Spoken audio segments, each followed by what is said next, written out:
This is Great FM, a podcast series by Great HR, produced by Timber Media. From the time I was in college to when I entered my second year of work, HR took on a completely different meaning. And the reason I bring up college, I know that might seem random, is that because when I was first exposed to it, it was brought to me as the idea of the folks who keep your company in order, and that's kind of where it stopped. But being able to host this podcast series, welcome back to Great FM, everyone. And having worked so closely with HR teams in my line of work, it's plain to see that the role of HR has evolved tremendously and also has the potential to go much further. We've explored different aspects of this evolution and will continue to do so. So today, as we observe HR Professionals Day, we're bringing together a few speakers from the world of HR to unpack all of that potential. And I'm really quite excited for today's podcast because this is the first time we're bringing the power of three to Great FM. Please welcome Aravind Warrier, HR lead, Volvo Group, Jitender Panihar, CHRO, Fitelo, and Meenalochani Kumar, advisor, Sigmoid. Hi, all of you. Thank you so very much for joining us. Thank you very much. Alia, humbled and honored. Pleasure is all ours. Hi, Meena. Thank you very much for making the time. Thanks. Much grateful. Thank you very much, Ahalya. Hi, Jitender. Thank you so very much for being with us today. How are you?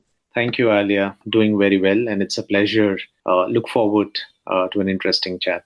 All right. So let's dive straight in. I think I want to kick things off in an experiential fashion, right? We were talking about this evolution. So let me, extend the first question to all of you. Tell us about the first moment you felt like an HR professional and what that kind of represented for you. Meena, if you want to take this one first. Perfect. And it's a very reflective question because it took me back several years, way back to 2004, when I was probably in the mid to senior level in HR. And then I had to fast forward to somewhere around 2018. And it was an ordinary day. I was visiting a mall with my family, and suddenly I heard my name being shouted out. And I turned to see a young man, and he came rushing to me and he said, "I know you don't remember me, Meena, but you were the one who hired me at company X. And I must tell you that life has taken a huge change for me. And right now I am the vice president of a business unit there." Wow. I stood there quite surprised with a mixed bag of emotions. And he said, "My family has come a long way because of that one incident." And that is the day I think it took me back to the feeling that HR can play such a brilliant role, not only in the professional lives of people, but also in the personal space that people have in their lives. And when I saw your question, it flooded me with that memory, Ahalya.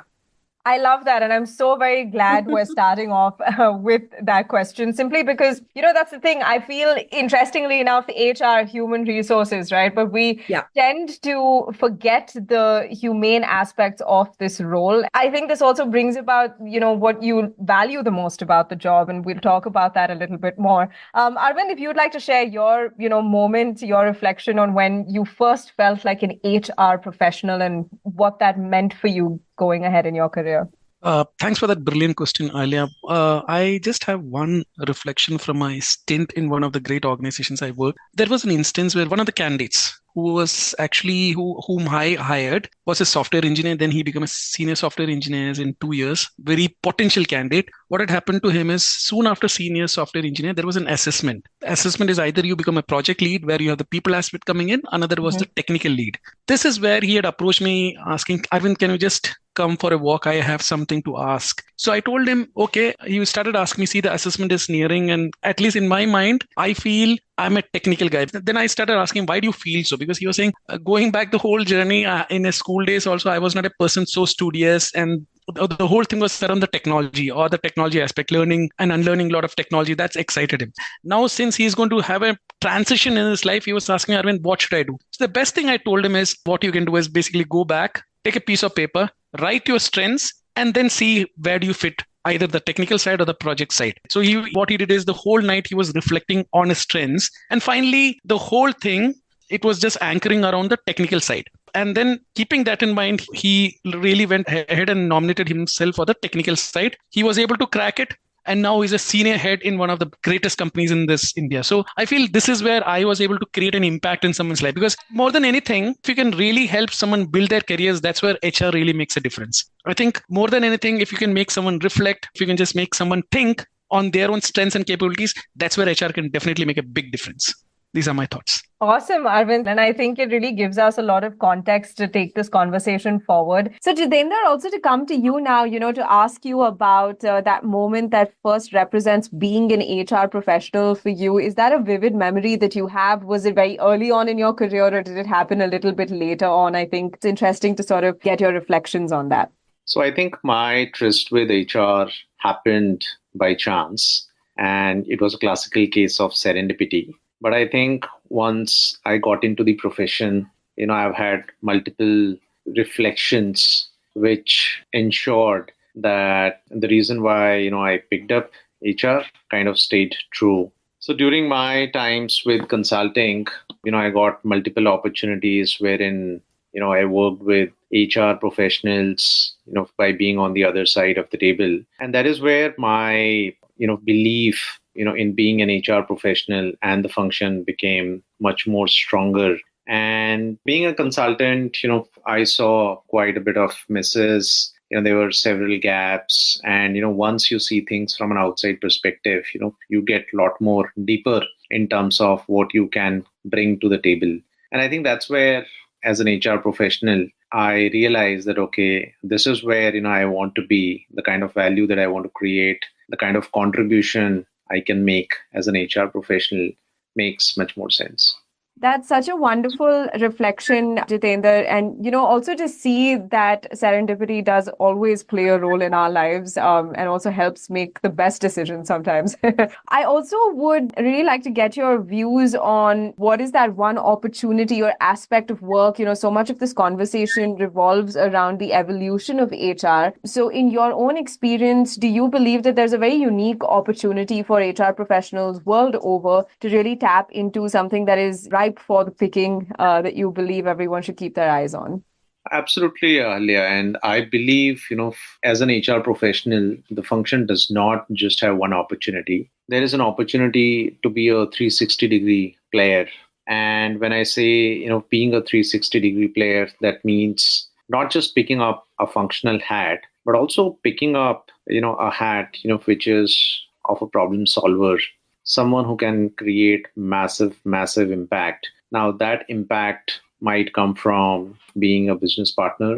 That impact might come from being a great HR analytics guy. That impact might come from, being a culture architect. So I would see it from the lens of value, see it from the lens of impact, and see it from the lens of problem solving. And that's where I believe that rather than picking up any one role, any one skill, I think it's a 360-degree player role, which HR can play in order to solve the problems aspects of the future. Yeah, that's a perfect kind of launch point for my next question as well. We're always told the world is our oyster, but for HR professionals right now, it really is feeling like that. And Meena, I'm interested in understanding in your career, with your wealth of experience, what is the one area of business or like the day-to-day that has HR involvement now, but looking back, you were actually quite surprised in terms of the value that HR could bring to that particular aspect of work and business strategy or the landscape?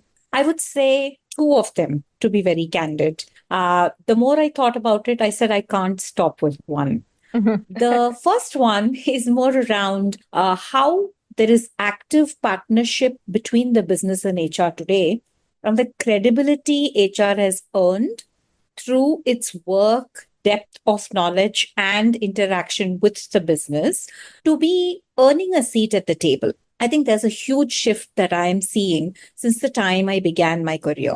And the second one is the way we have started building teams. The concept of mentorship was always there, but I think we are capitalizing on both mentorship and, like Aravind said, coaching as two strong levers to people development, whether it is within the HR teams or whether it is building business teams also. I think both of these are very strategic elements that have come a long way since 20 years ago, if I were to put it, and truly very, very happy to see this shift of needle. No, absolutely. I think you'll find a lot of people sort of echoing that surprise and that sentiment. It's a pleasant surprise, right? Because you just realize how much value and potential there is to this one particular role, which is human resources. And taking from that, once again, Aravind, if I were to bring you back into the conversation at this point, to get your thoughts on how you think HR professionals themselves need to evolve, right? Because I think there is this sense that the world is changing so quickly that the professionals within it, are also finding themselves having to keep up with that evolution, right? So what would you recommend from a skills or maybe a collaboration perspective, right, that HR professionals need to really think about seriously so they can stay with the times and move?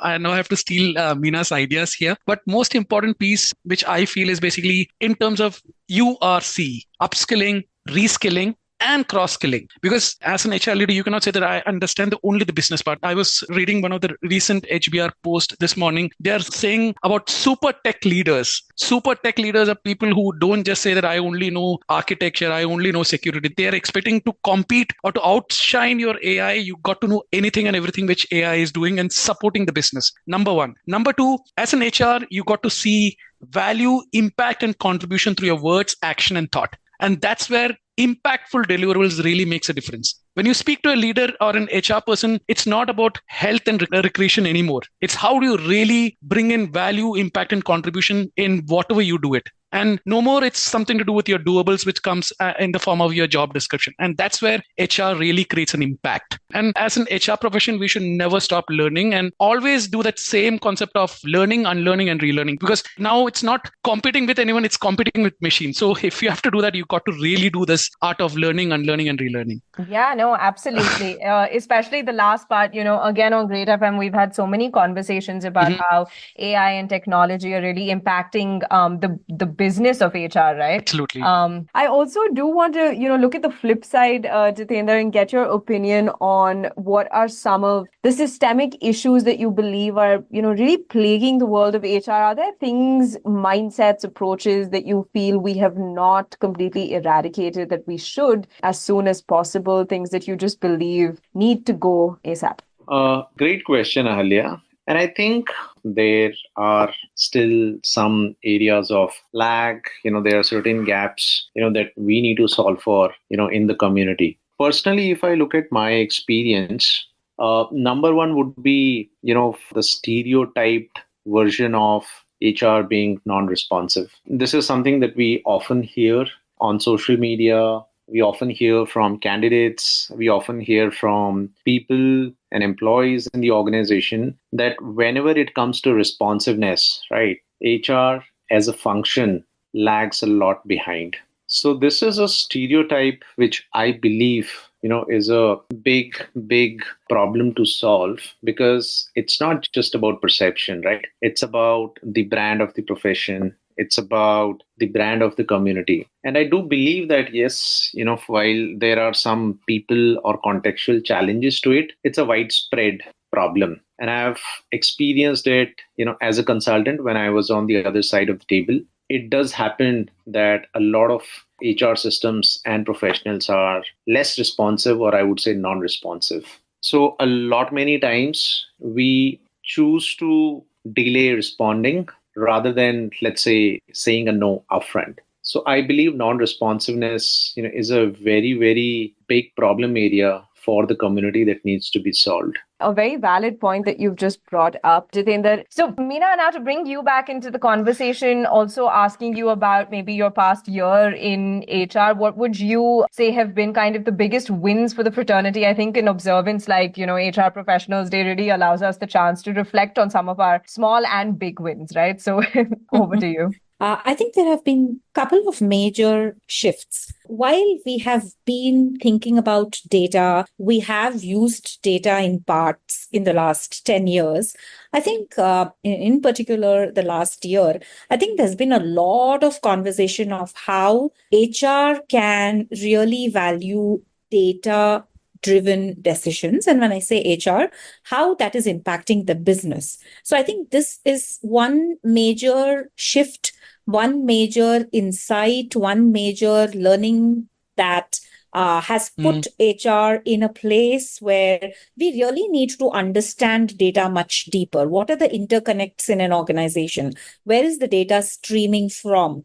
How are they talking to each other? And as a result of all the information that we have at hand, are we using that to really make insightful and impactful decisions? I would say that is something that I'm enjoying thoroughly. Coming from a science background, logic has always played a major part in much of what I have done, Right. even if it is in HR. So I think that's one takeaway for me, Ahalya. Again, a very unique insight, Meena, and also one that I think allows us to reflect on the exciting brink that we're at, right? It's going to just keep on unfolding into a very exciting time. And I think we're all sort of looking forward, no matter how senior or how junior we are, right, moving into the world of HR, to see how this is all going to sort of play out. Arvind, if I could also ask you as a follow-on, again, a day like this, an observance like this is a good time to reflect on where we need to improve and step up our game, right? So what would you say have been our biggest losses or our biggest areas of learning in the past year or so?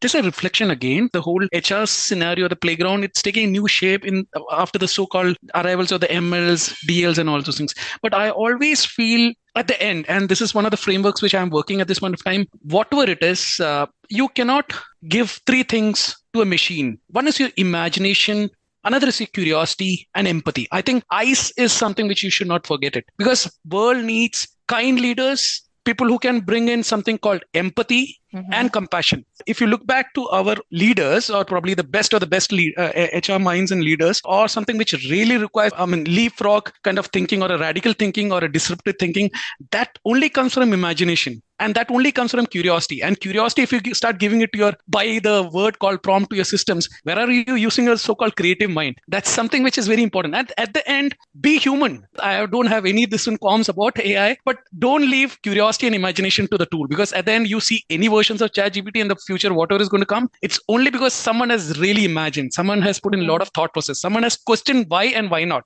And I think if you stop there, I don't know what is going to happen. That's my few reflections on this.